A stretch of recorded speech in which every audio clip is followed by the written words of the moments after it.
દીકરીએ પ્રેમ લગ્નની જીદ કરતા માતા પુત્રએ હત્યા કરી લાશ ચેકડેમમાં ફેંકી દીધી.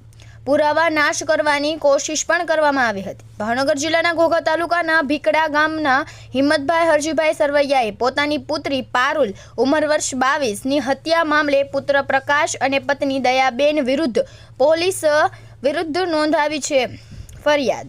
વર્તેજ પોલીસ મથકથી જાણવા મળતી વિગતો અનુસાર પારુલ છેલ્લા 1 વર્ષથી સિહોરના વિવેક કનૈયાલાલ સિહોરા નામના યુવક સાથે ઇન્સ્ટાગ્રામ પર વાત કરતી હતી અને તેની સાથે જ લગ્ન કરવાની જીદ પકડી હતી. બીજી જગ્યાએ સગાઈ કરવાની ના પાડતા પરિવારજનો અવારનવાર તેને ઠપકો આપતા હતા.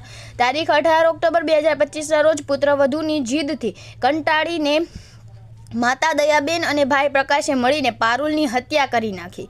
દયાબેને પારુલનું મોઢું દબાવી રાખ્યું અને પ્રકાશે છરીના આડેધડ ઘા મારીને તેનું મોત નિપજાવ્યું હતું. ત્યારબાદ લાશને પ્લાસ્ટિક તાપડામાં લપેટીને ઘરની પાછળ આવેલા ખાલી ચેકડેમમાં ફેંકી દીધી હતી.